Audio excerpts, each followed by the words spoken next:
Presidentës e Kosovës Vjosa Osmanit i ka mbetur edhe pak muaj në krye të shtetit. Saktësisht vetëm edhe 4 muaj deri në përfundimin e mandatit të saj, i cili mbyllet në prill të vitit 2026. Osmani këtë mandat e fitoi me 4 prill të vitit 2021 pasi mori 71 vota për në Kuvendin e Kosovës. Por teksa po i afrohet fundit të mandatit, një vendim i saj ka kthyer në vëmendje një çështje për 4 vite që kishte mbetur pothuajse e heshtur e që është falja e të dënuarve. Gjatë gjithë mandatit të saj si presidente, Vjosa Osmani nuk kishte falur asnjë person, pavarësisht numrit të madh të kërkesave që kanë shkuar drejt presidencës përmes shërbimit korrektues të Kosovës dhe institucioneve të tjera relevante.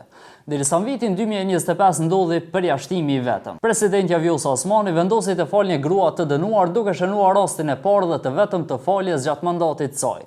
Vendimi erdhi pas një propozimi që ishte shtyrë edhe nga Ministria e Drejtësisë, e cila në atë kohë drejtohej nga Albulena Agjiu. Ky rast është konfirmuar për lajmin nga shërbimi korrektues i Kosovës. Sipas tyre, e dënuara me inicialet A.C. ishte dënuar për veprën penale rrezikimi trafikut publik.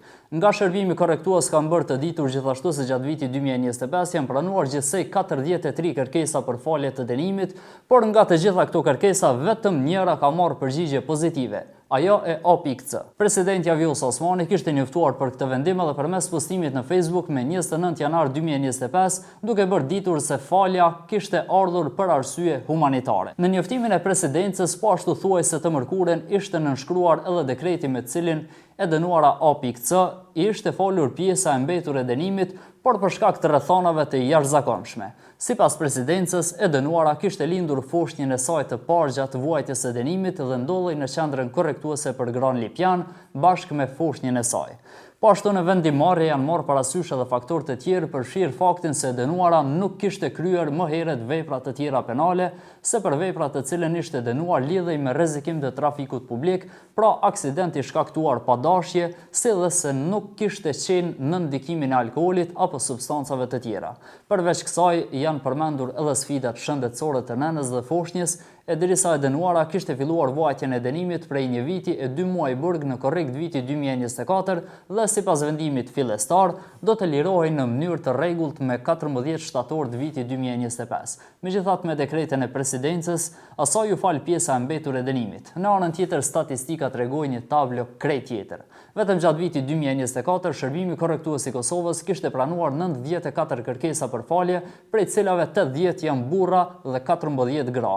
Asnjëra prej tyre nuk ishte aprovuar. Në vitin 2023, presidencës së Kosovës ishin dërguar 97 kërkesa për falje, ndërsa në vitin 2022 195 kërkesa të tjera nga persona dënuar. Gjitha këto kërkesa mbeten pa përgjigje pozitive. Madje shërbimi korrektues kishte konfirmuar se nga viti 2020 deri në vitin 2024 nuk kishte pranuar asnjë dekret për falje nga zyra e presidentës së Kosovës. Krahasimisht që nga viti 2009 tutje mbi 300 persona janë falur nga presidenca e Kosovës, ndërsa ish presidenti Hashim Thaçi kishte falur më shumë se 10 të dënuar gjatë mandatit të tij.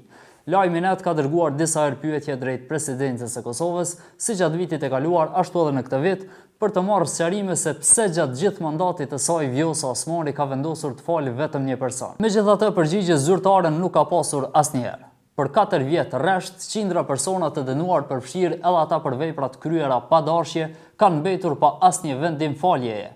Ajo ka ndikuar që edhe numri kërkesave të bjerë ngjeshëm pasi shumë të burgosur e kanë humbur edhe besimin se kërkesat e tyre do të shqyrtoheshin. Dhe kështu Vjosa Osmani po e përmbyll mandatin e saj presidencial me vetëm një falje të vetme, duke cilësuar nga shumë kush si presidentja më e rezervuar apo siç e quajnë të tjerët, presidentja më e pafalshme e Republikës së Kosovës.